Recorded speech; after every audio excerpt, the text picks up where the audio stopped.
আসসালামু আলাইকুম। প্রিয় শিক্ষার্থীবৃন্দ, আশা করি সবাই ভালো আছো। আজকে আমি পরিসংখ্যান বিভাগের 4th ইয়ারের ছাত্রদের ইকোনোমেট্রিক্স এর উপরে ক্লাস নিচ্ছি। আমি রুনা লায়লা, সহকারী অধ্যাপক, পরিসংখ্যান বিভাগ, ঢাকা কলেজ, ঢাকা। তাহলে আমরা শুরু করছি।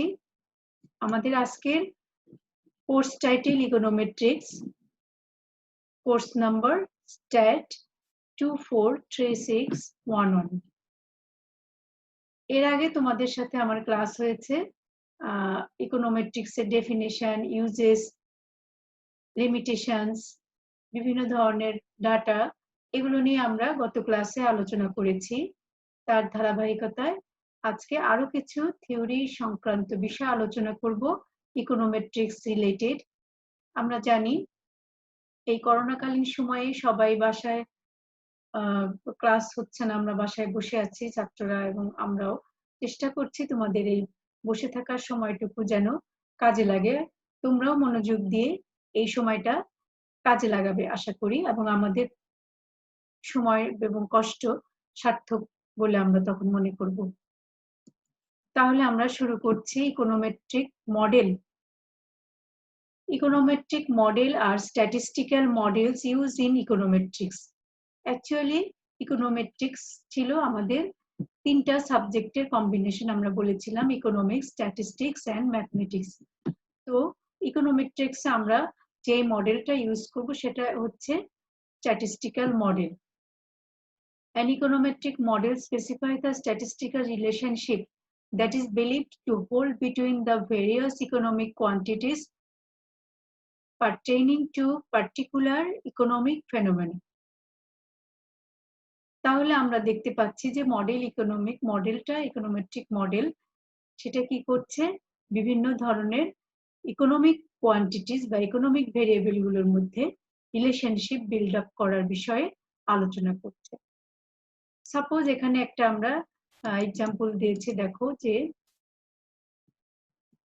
একটা মডেল এখানে আমরা দেখিয়েছি, যেটা হচ্ছে সিম্পল একটা model, CT is equal to alpha plus B YT minus 1 plus ET. CI is the consumer spending in month T. YT minus 1 is the income during the previous month. T minus 1 বলতে previous month কে বুঝিয়েছে, and ET is an error term measuring the extent to which the model cannot fully explain consumption. তাহলে আমরা এখানে দেখতে পাচ্ছি যে expenditure, consumer spending in month, যেটা তারা খরচ করলো, আর হচ্ছে ইনকাম আর এক্সপেন্ডিচারের যে রিলেশন, সেটা আমরা একটা মডেল দিয়ে ডিফাইন করছি। এখানে কিন্তু ডিপেন্ডেন্ট ভেরিয়েবল থাকবে, ইন্ডিপেন্ডেন্ট ভেরিয়েবল থাকবে, এবং দুইটা ভেরিয়েবল এখানে লিনিয়ারলি রিলেটেড। তাহলে আমরা ইকোনোমেট্রিক মডেল একটা এক্সাম্পল এখন দেখলাম। নেক্সট আমরা দেখছি একটা ডেফিনিশন দিচ্ছি এখানে। A model is simplified representation of a real world process. It should be representative in the sense that it should contain the salient feature of the phenomena under study. অর্থাৎ আমরা যে বিষয়গুলো নিয়ে স্টাডি করব সেগুলোর মধ্যে রিলেশনটা যেন আমরা বুঝতে পারি একটা মডেল দ্বারা। সেই জন্য economic model is a set of assumptions that describe the behavior of an economy or more generally a phenomenon. তাহলে এখানে একটা জিনিস দেখো, ডিস্টারবেন্স টার্মটা এখানে থাকবে ইকোনমিক মডেলে, যেটা কিন্তু ম্যাথমেটিক্যাল মডেলে নাও থাকতে পারে। তো ডিস্টারবেন্স টার্ম হচ্ছে ইন্ডিপেন্ডেন্ট ভেরিয়েবল বা ডিপেন্ডেন্ট ভেরিয়েবল, যে কোনো একটা থেকেই আসতে পারে। তাহলে ইকোনোমেট্রিক মডেল কনসিস্ট অফ, একটা ইকোনোমেট্রিক মডেলে কি কি থাকে আমরা একটু দেখছি, যে a set of equation describe the behavior. These equations are derived from economic model and have two parts, observed variable and disturbance. A statement about the errors in the observed values of variable, a specification of the probability distribution of the disturbance. আমরা গত ক্লাসগুলোতে দেখেছি যে আমাদের কিছু assumption ছিল disturbance সম্বন্ধে, অর্থাৎ যে কোনো ইকোনোমেট্রিক মডেলে তোমার অ্যাজাম্পশন থাকবে। এররটা আমরা বলেছি যে normally distributed with mean zero and variance sigma square. আবার এররটা যেহেতু ইন্ডিপেন্ডেন্ট ভেরিয়েবল বা ডিপেন্ডেন্ট ভেরিয়েবল যে কোনোটা থেকেই আসতে পারে, আমরা ওখানে বলি যে variance of Y that is dependent ভেরিয়েবলের ভেরিয়েন্সও কিন্তু সিগমা স্কয়ার। তাহলে econometric model consist of this three things. এগুলো তোমাদের মনে রাখতে হবে এবং এগুলো আমরা সবসময় এই তিনটা বিষয় মাথায় রেখে আমরা ইকোনোমেট্রিক মডেল বিল্ড আপ করব। নেক্সট, আমরা জানি ইকোনোমেট্রিক্সটা রিগ্রেশন অ্যানালাইসিস সাথে খুবই রিলেশন, খুবই মানে চমৎকার একটা রিলেশন আছে। তো একটু আমরা, তোমরা থার্ড ইয়ারে রিগ্রেশন অ্যানালাইসিস পড়ে আসছো, এগুলোর যে স্টেপস এগুলোর সাথে কিন্তু ইকোনোমেট্রিক অ্যানালাইসিসের একটা রিলেশন আছে বা একটা সম্পর্ক আছে, ধারাবাহিকতা আছে। সেই জন্য আমরা একটু এগুলো দেখে নেই, তাহলে তোমাদের মনে পড়বে যে রিগ্রেশন অ্যানালাইসিসের কি স্টেপ গুলো ছিল। যে statement of the problem under consideration number 1 এটা ছিল যে statement of the problem under consideration, আমরা যে একটা প্রবলেম আইডেন্টিফাই করা যেটা নিয়ে আমরা কাজ করব। সবসময় এটা মনে রাখতে হবে, যে কোনো রিসার্চে যে কোনো কাজেই আমাদের প্রথম কাজ হচ্ছে একটা প্রবলেম আইডেন্টিফাই করা। চয়েস অফ রিলেভেন্ট ভেরিয়েবল, যে ভেরিয়েবল নিয়ে আমরা কাজ করব সেই ভেরিয়েবল গুলো সেট করা বা চয়েস করা। Collection of data on relevant variables, specification of the model, choice of method for fitting the data, fitting of model, model validation and criticism, using chosen models for the solution of the post problem. তাহলে এই বিষয়গুলো আমাদের regression analysis ছিল। Regression analysis আমরা economic data নিয়ে সাধারণত কাজ করে থাকি। তা আমরা এগুলো একটু দেখি। যে প্রথমটা ছিল আমাদের statement of the problem under consideration, যে যে বিষয়টা নিয়ে আমরা কাজ করব সেটার উপরে একটা প্রবলেম আইডেন্টিফাই করে সেটা নিয়ে আমরা রিসার্চের কাজ শুরু করব। আমরা যদি হাইট অ্যান্ড ওয়েট নিয়ে কাজ করি একদল ছাত্র বা একদল লোকের, তখন কিন্তু আমরা ঠিক করে নিব যে determination of heights for a given weight অথবা determination of weight for a given height, আমরা কোনটার সাপেক্ষে কোনটার মান নির্ণয় করব সেটা আমাদের আগেই আইডেন্টিফাই করে নিতে হবে। তাহলে দেখতে পাচ্ছ তোমরা যে কোনো একটা প্রথম কাজ হচ্ছে statement of the problem under consideration. Next আমরা দেখতে পাচ্ছি চয়েস অফ রিলেভেন্ট ভেরিয়েবল।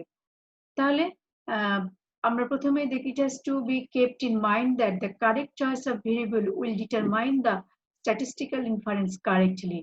অর্থাৎ আমরা রিগ্রেশন অ্যানালাইসিসে স্ট্যাটিস্টিক্যাল ইনফারেন্স কারেক্ট হওয়ার জন্য আমাদের কিন্তু রিলেভেন্ট ভেরিয়েবলটা কারেক্টলি চয়েস করতে হবে। For example, if any agricultural experiment the yield, যে কোনো একটা কৃষির কাজে এক্সপেরিমেন্টে আমরা দেখতে পাচ্ছি যে উৎপাদনটা নির্ভর করে কিসের উপরে? ফার্টিলাইজার অর্থাৎ সার, রেইনফল, ইরিগেশন, টেম্পারেচার এটসেট্রা, বিভিন্ন বিষয়ের উপরে নির্ভর করে কোনো একটা কৃষিকাজ উৎপাদন। তো those variables are denoted by x1 x2 a set of k explanatory variable। আমরা এই যে ইন্ডিপেন্ডেন্ট ভেরিয়েবল গুলোকে কি বলে থাকি? এক্সপ্লেনেটরি ভেরিয়েবল, আমরা আগেও বলেছি। তাহলে এখানে কিন্তু আমরা দেখতে পাচ্ছি যে উৎপাদনটা অনেকগুলো ভেরিয়েবলের উপরে নির্ভর করছে। তো আমরা সেই ভেরিয়েবল গুলো চয়েস করব যে কোন ভেরিয়েবল গুলো নিয়ে আমরা কাজ করব। Then collection of data on relevant variable, আমরা যে ডাটা কালেকশন করব ভেরিয়েবল গুলো সেগুলো কোন ইউনিটে কালেক্ট করব। সাপোজ যেমন ধরো যে কারো বয়স নিয়ে আমরা কারো কাজ করব, তাহলে আমার কিন্তু তার ডেট অফ বার্থটা জানতে হবে। স্পেসিফিক্যালি 15, 17, 19 বিভিন্ন বছর থাকতে পারে।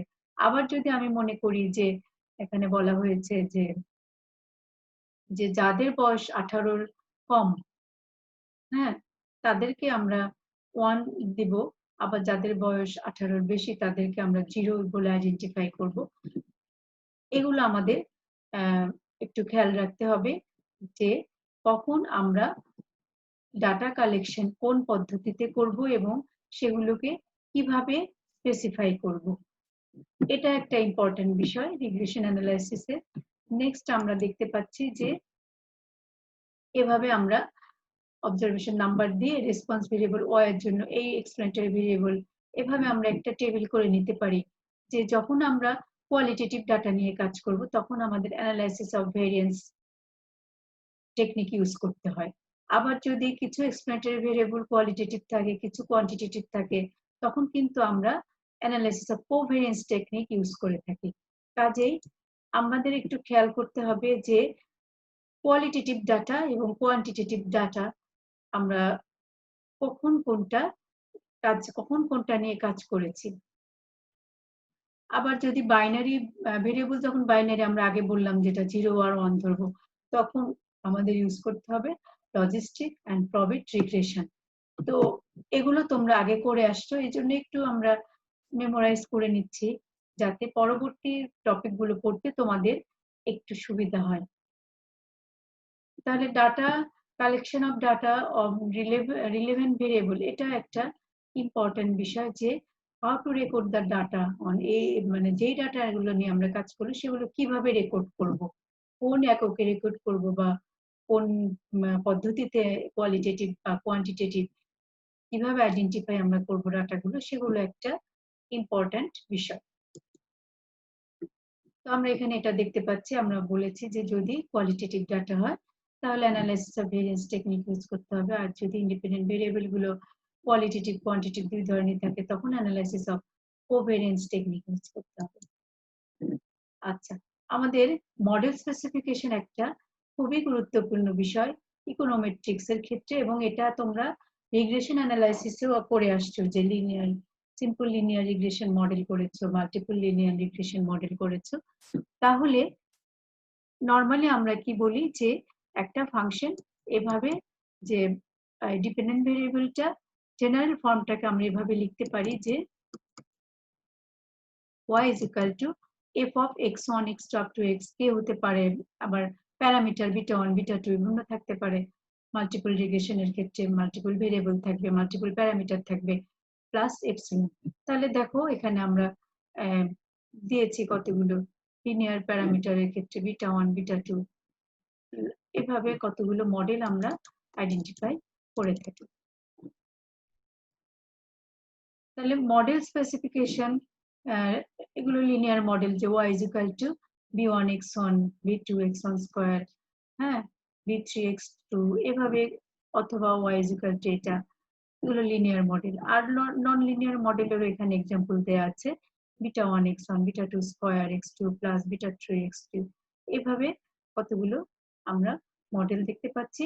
তাহলে রিগ্রেশন অ্যানালাইসিসে কিন্তু স্পেসিফিকেশন মডেল এটা পরবর্তীতে আমরা ইকোনোমেট্রিক্স এর মেথডোলজির কতগুলো ধাপ দেখব, সেখানেও তোমরা দেখবে যে মডেলগুলো কিভাবে স্পেসিফিকেশন করা বা মডেল স্পেসিফিকেশনটা কতটা জরুরি সেটা আমরা দেখব।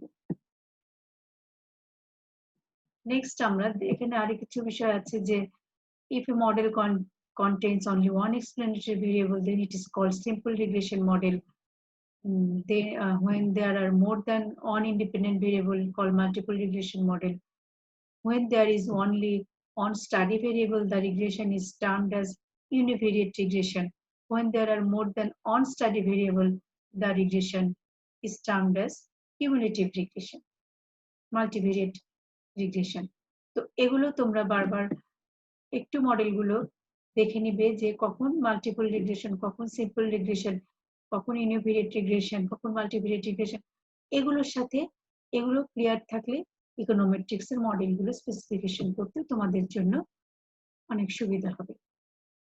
তারপরে দেখো যে কোনো আমরা দেখেছি যে মডেলে প্যারামিটার থাকবে।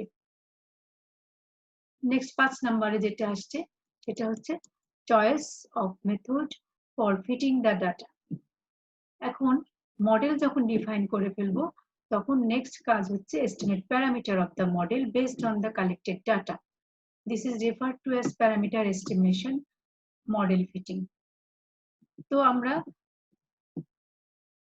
Maximum likelihood method, reads method, বিভিন্ন প্রিন্সিপাল কম্পোনেন্ট, বিভিন্ন মেথড আছে প্যারামিটার এস্টিমেশনের। তবে আমরা মোস্ট কমনলি ইউজড মেথড যেটা আমরা দেখি, লিস্ট স্কয়ার মেথডে আমরা প্যারামিটার গুলো এস্টিমেট করে থাকি। তোমরা দেখেছো রিগ্রেশন এস্টিমেশনে যখন আমরা প্যারামিটার আলফা বিটা এস্টিমেট করি, আমরা লিস্ট স্কয়ার মেথডে এস্টিমেট করেছি, যেখানে রেসিডুয়ালকে স্কয়ার করে মিনিমাইজ করা হয়। কিভাবে? ইকুয়াল টু 0 ধরে লিস্ট স্কয়ার মেথডে আমরা আলফা বিটার সাপেক্ষে ডিফারেন্সিয়েট করে মিনিমাইজ করে আমরা প্যারামিটার গুলো এস্টিমেট করে থাকি। এরপরে আসছে fitting of the model.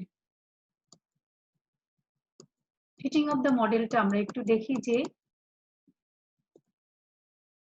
the estimation of unknown parameter using appropriate method provides the values of the parameter.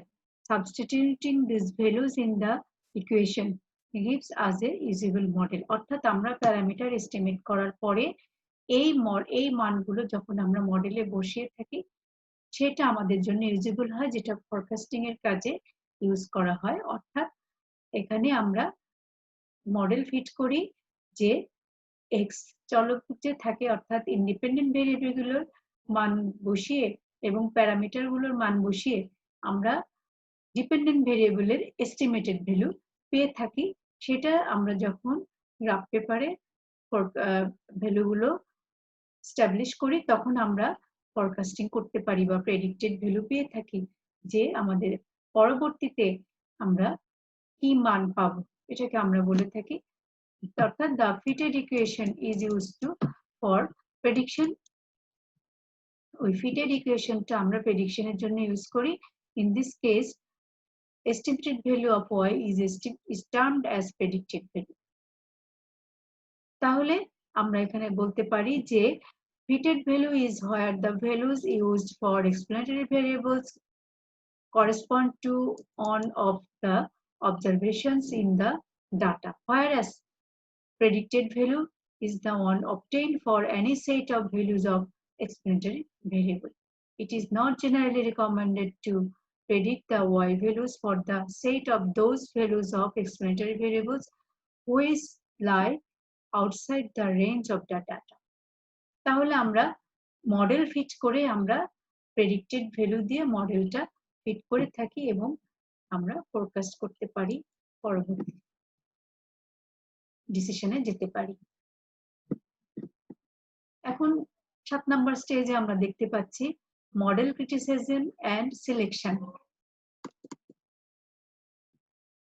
এখন দেখো এখানে আমরা ইনপুট, এটা একটা চার্ট আমরা দেখতে পাচ্ছি যে এখানে theory, model, assumption, data, statistical method, এখান থেকে আমরা এস্টিমেট করেছি, প্যারামিটার এস্টিমেশন করেছি। হ্যাঁ, রিগ্রেশন কনফিডেন্স আমরা এই ব্যবহার করি এখানে, যে যেটাকে কি বলে confidence limit, lower limit, upper limit, test of hypothesis করি, গ্রাফিক্যাল ডিসপ্লে করি, দেন ডায়াগনোসিস, ভ্যালিডেশন এন্ড ক্রিটিসিজম। তাহলে আমরা একটা রিগ্রেশন অ্যানালাইসিসে আমরা দেখি যে কি ভাবে আমরা ডাটাগুলোকে মডেলে ফিট করি, প্যারামিটার এস্টিমেশন করে আমরা আমাদের লক্ষ্যে পৌঁছাতে পারি। এখন আমরা দেখি অবজেক্টিভ অফ রিগ্রেশন অ্যানালাইসিস, অর্থাৎ লাস্ট আমরা কি করছি, determine the explicit from the regression equation is the ultimate objective of regression analysis. অর্থাৎ এই যে রিগ্রেশন ইকুয়েশনটা ফর্ম করাই আমাদের আলটিমেট অবজেক্টিভ ছিল একটা regression analysis. It is finally a good and valid relationship between study variable and explanatory variable. The regression equation helps in understanding the interrelationship of variables among them. Such a regression equation can be used for several purposes. For example, to determine the role of any explanatory variable in the joint relationship in any policy formulation, to forecast the values of the response variable for a given set of values of explanatory variable. Response variable বলতে আমরা কিন্তু dependent ভেরিয়েবলকে বুঝছি, অর্থাৎ finally আমরা দেখতে পাই যে explanatory variable গুলোর চেঞ্জের সাথে ডিপেন্ডেন্ট ভেরিয়েবলের অ্যাভারেজ চেঞ্জটা কি হচ্ছে আমরা রিগ্রেশন অ্যানালাইসিসে রিগ্রেশন মডেল ফিট করে সেটাই আইডেন্টিফাই করে থাকি। তাহলে আমরা এই স্টেপগুলো দেখে আসলাম, অনেকগুলো স্টেপ ছিল এখানে। এটা একটু আলোচনা করার অর্থ তোমাদের রিগ্রেশন অ্যানালাইসিসে কি কি বিষয় আমরা তোমরা পড়েছিলে সেগুলো একটু মনে করা, এবং সেই অনুযায়ী আমরা এখন ইকোনোমেট্রিক মডেল করতে গেলে এটার সাথে যে রিলেশন বা এটা কতটুকু কাজে লাগছে সেগুলো আমরা একটু দেখার চেষ্টা করছি থিওরিটিক্যালি, যাতে তোমাদের কনসেপ্টটা একটু ক্লিয়ার হয় ইকোনোমেট্রিক্স করতে গিয়ে যে রিগ্রেশন অ্যানালাইসিসটা আমরা এখানে কেন একটু আলোচনা করলাম। What are the goals of econometrics? The goals of econometrics analysis are to estimate the parameter of the model and to test hypotheses about these parameters. What are the things you look for in order to determine the validity of an economic theory and the impact of a variable on policies? তাহলে আমরা দেখতে পাচ্ছি এখানে যে ইকোনোমেট্রিক অ্যানালাইসিসে আমরা কি করছি, ultimately এখানেও প্যারামিটার এস্টিমেট করছি মডেলের, এবং হাইপোথিসিস টেস্ট অফ হাইপোথিসিসে যাচ্ছি যে আমাদের একটা অ্যাজাম্পশন ধরে নেই বা একটা নাল হাইপোথিসিস ধরে আমরা সেই প্যারামিটারগুলোকে যে প্যারামিটারগুলো এস্টিমেট করেছিলাম সেগুলোর সাথে আমরা টেস্ট অফ হাইপোথিসিসে গিয়ে আমাদের ভ্যালিডিটি টেস্ট করছি যে আমাদের অ্যাজাম্পশনগুলো ঠিক আছে কিনা, এবং সেগুলো আমরা ইমপ্লিমেন্ট করছি কিসের উপর, আমাদের বিভিন্ন পলিসির উপরে। এই ইকোনমিক থিওরিগুলো বিভিন্ন পলিসির উপরে কতটা কাজ করছে বা বিভিন্ন কোনো দেশের ডিসিশন মেকিং এ এই নীতি নির্ধারণে ইকোনোমেট্রিক অ্যানালাইসিস কাজ করছে সেটা নির্ধারণ করতে পারি আমরা ইকোনোমেট্রিক্স স্টাডি করে। এছাড়াও ইকোনোমেট্রিক্স deals with the measurement of economic relationship. It is integration of economic mathematical and economics and statistics with an objective to provide numerical values to parameter of economic relationship. The econometric tools are helpful in explaining the relationship among variables. এটাও একটা কথা যে ইকোনোমেট্রিক tools বা যে বিভিন্ন methodology বা বিভিন্ন method আছে সেগুলো দিয়ে আমরা এই যে ভেরিয়েবল গুলোর মধ্যে যে রিলেশনশিপ আছে সেগুলো ব্যাখ্যা করতে পারি। এখন আমরা আলোচনা করব ইকোনোমেট্রিক মেথোডোলজি নিয়ে। তোমরা দেখো এখানেও কিন্তু আমরা রিগ্রেশন অ্যানালাইসিসে কতগুলো স্টেপস আলোচনা করলাম, ইকোনোমেট্রিক মেথোডোলজিতেও কতগুলো স্টেপ আছে সেগুলো আমরা এখন একটু দেখে নিচ্ছি যে স্টেপগুলো কি কি ছিল। ফার্স্ট ছিল theory, specification of the model, specification of the econometric model, obtain data, estimation of the model, hypothesis testing, forecasting, use for policy recommendation. তাহলে আমরা এই যে স্টেপগুলো দেখছি ইকোনোমেট্রিক মেথোডোলজির ক্ষেত্রে এগুলো নিয়ে আমরা একটু আলোচনা করি। তাহলে প্রথমেই আমাদের কি এই থিওরিটা আমরা ওখানে বলেছিলাম যে একটা প্রবলেম আইডেন্টিফাই করা, এটাই একটা আসলে থিওরিটিক্যাল বিষয়। A theory should have a prediction. In statistics and econometrics, we also speak of hypothesis. One example is the marginal propensity to consume proposed by Keynes. Other example could be that lower taxes would be increased growth, or may be that it would increase economic inequality, and that introducing a common currency has a positive effect on trade. আমি যদি tax lower taxes would be increases তাহলে সেটা কি হবে, যে tax increase করতে থাকলে কি হবে, ইকোনমিক ইনইকুয়ালিটিটা বাড়বে এবং সেটা কি করবে, কমন কারেন্সি আবার has a positive effect on trade, common কারেন্সিটা বৈদেশিক বাণিজ্যের ক্ষেত্রেও এটা বেড়ে যাবে। এটা একটা এক্সাম্পল দেওয়া হয়েছে। তা আমরা প্রথমে একটা হাইপোথিসিস ধরে নিব যে বা থিওরি ধরে নিব যে আমরা আসলে কোন বিষয়টা নিয়ে কাজ করতে যাচ্ছি এরকম একটা প্রবলেম আইডেন্টিফাই করে আমরা আগাবো। ইকোনোমেট্রিক অ্যানালাইসিসের ক্ষেত্রেও বা ইকোনোমেট্রিক মেথোডোলজিতেও আমাদের প্রথমেই যেটা করতে হবে একটা হাইপোথিসিস ধরে নিতে হবে। দেন আমরা কি করব, একটা ম্যাথমেটিক্যাল মডেল চিন্তা করব। This is where the algebra enters. We need to use mathematical skills to produce an equation. এখানে দেখো একটা মডেল আমরা বলেছি যে y is equal to beta 1 plus beta 2x, where y is the variable for OS and beta 1 is a constant and beta 2 is the coefficient of schooling and x is a measurement of schooling, that is the number of years in school. ঠিক আছে, we also call beta 1 intercept and beta 2 কে আমরা বলতে পারি slope coefficient। ঠিক আছে, normally আমরা ধরে নেই যে beta 1 and beta 2 পজিটিভ। তো এই ইকুয়েশনটা আমরা দেখছি, এটাকে আমরা বলছি একটা ম্যাথমেটিক্যাল মডেল। এখন আমরা দেখতে পাচ্ছি একটা ইকোনোমেট্রিক মডেল। তাহলে আমরা দুইটার মধ্যে কি পার্থক্য পাচ্ছি? তোমরা এখনই দেখো যে একটা ম্যাথমেটিক্যাল মডেলে কিন্তু এখানে এরর বলে কোনো টার্ম নেই, জাস্ট আমরা বলেছি y is equal to beta 1 plus beta 2 x। Beta 1 কে আমরা বলছি ইন্টারসেপ্ট, বিটা 2 কে বলছি কোএফিশিয়েন্ট অথবা এটাকে আমরা স্লোপ কোএফিশিয়েন্ট বলে থাকি। তো এই একটা মডেল। আর আমরা আরেকটা দেখতে পাচ্ছি যে ইকোনোমেট্রিক মডেল, দুইটার পার্থক্য কি, এখানে একটা, এখানে y is equal to beta 1 plus beta 2 plus u, এখানে একটা এরর টার্ম আছে যেটা একটা নরমাল ডিস্ট্রিবিউশন বা কোনো স্ট্যাটিস্টিক্যাল ডিস্ট্রিবিউশন ফলো করবে। ঠিক আছে, এবং এই এরর টার্মকে আমরা বলছি র্যান্ডম ভেরিয়েবল। এটাও একটা random variable, stochastic random variable. এটা it presents other non quantifiable or unknown factors that affect Y, অর্থাৎ ইন্ডিপেন্ডেন্ট ভেরিয়েবলের সাথে এটা রিলেটেড। এই জন্য আমরা যদি এটাকে বলি normally distribution with mu and sigma, তখন ওয়াইও কিন্তু normally distributed with mean 0 and variance sigma square. U also normally distributed with mean 0 and variance sigma square. অর্থাৎ এই দুইটা y এবং u একই ডিস্ট্রিবিউশন ফলো করে। তাহলে আমরা একটা ম্যাথমেটিক্যাল মডেল এবং একটা ইকোনোমেট্রিক মডেলের পার্থক্য দেখলাম। এখানে কিন্তু এরর টার্মটা নেই, বাট ইকোনোমেট্রিক মডেলে এরর টার্ম আছে।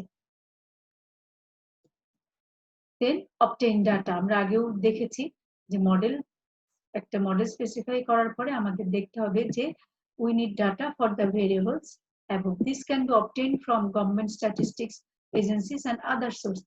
A lot of data can also be collected on the internet in these days, but we need to learn the art of finding appropriate data for ever increasing loads of data.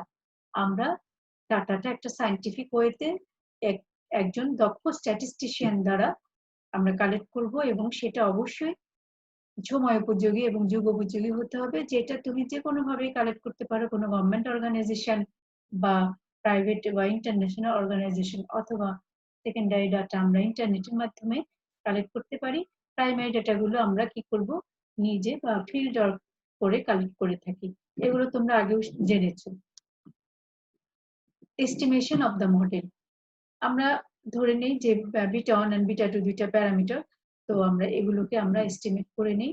আমরা আগেও দেখেছি যে model estimation করতে গেলে আমাদের parameter গুলোকে estimate করতে হবে, অর্থাৎ প্যারামিটারের এস্টিমেটেড ভ্যালু গুলো বের করতে হবে।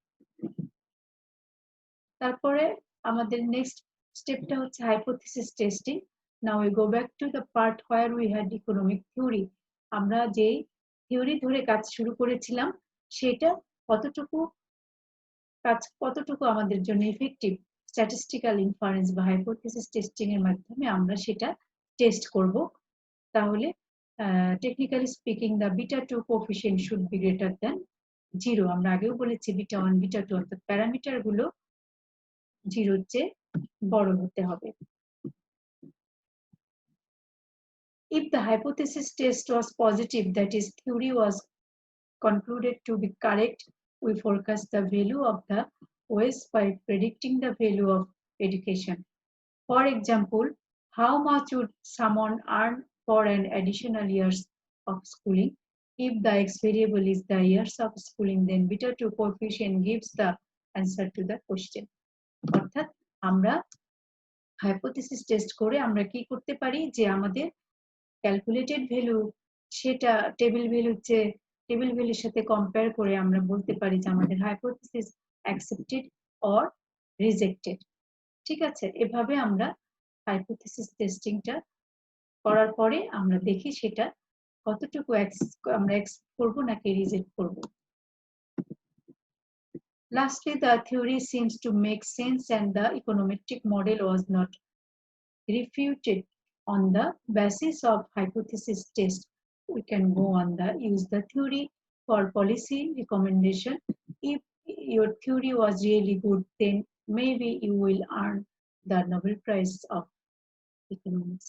অর্থাৎ এখানে অনেক বড় কথা একটা বলা হয়ে গেছে যে তুমি যদি তোমার হাইপোথিসিসটা ধরে খুব সুন্দর সায়েন্টিফিক ওয়েতে ইকোনোমেট্রিক্স অ্যানালাইসিসের মডেল যেটা ইকোনোমেট্রিক অ্যানালাইসিসের স্টেপগুলো আমি এতক্ষণ বললাম সেগুলো যদি ফলো করে আগাও তাহলে তোমরা দেখবে যে একটা সুন্দর ডিসিশনে পৌঁছে গেছো, যেটা পরবর্তীতে তোমার কার্যক্ষেত্রে বা কোনো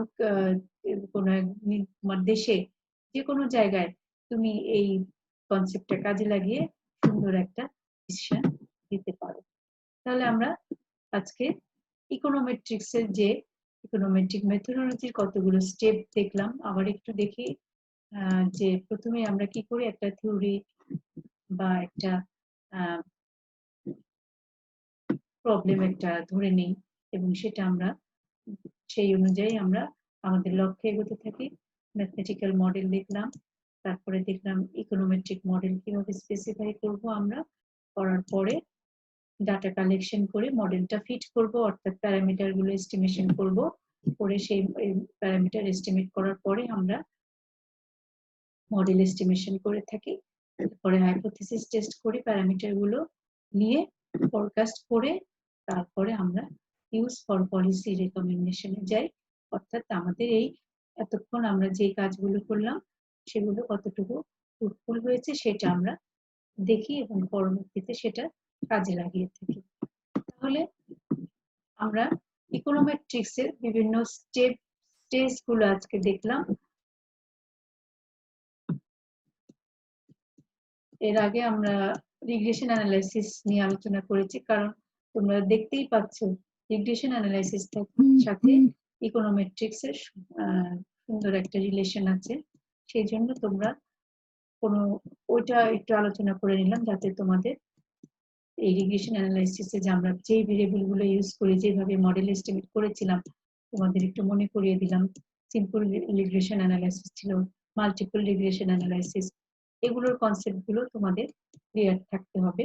এবং আমরা শুরু করেছিলাম আজকে ইকোনোমেট্রিক মডেল দিয়ে, আজকের ক্লাস শুরু করেছিলাম।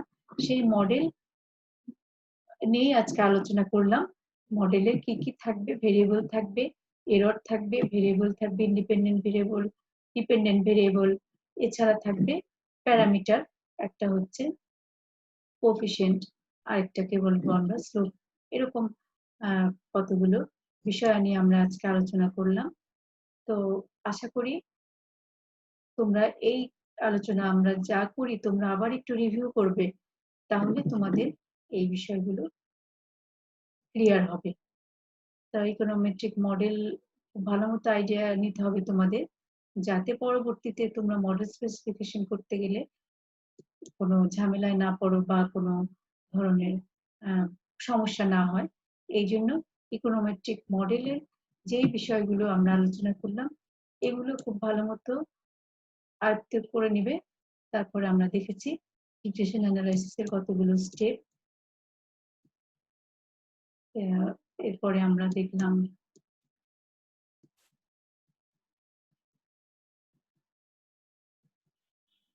ইকোনোমেট্রিক্স মডেলে আমরা তারপরে দেখেছি যে ইকোনোমেট্রিক মেথোডোলজিতে আমরা কোন স্টেপ গুলো ফলো করব। এগুলো তোমরা একটু ভালো মতো দেখবে। আমরা নেক্সট ক্লাসে এর কন্টিনিউশন থাকবে। পরবর্তীতে আমরা বিভিন্ন ইকোনোমেট্রিক্সের যে টপিক আমি প্রথম ক্লাসেও একটু বলেছিলাম, হেটারোস্কেডাস্টিসিটি, মাল্টিকোলিনিয়ারিটি, হ্যাঁ, অটো কোরিলেশন, এগুলো আমি একটা টেবিল আকারে তোমাদের দেখিয়েছিলাম। ওগুলো ডিটেলসে আমরা নেক্সট ক্লাসে শুরু করব। তোমরা আশা করি ভালো থাকবে এবং শরীরের যত্ন নিবে। করোনাকালীন সময়ে স্বাস্থ্যবিধি মেনে চলবে সবাই।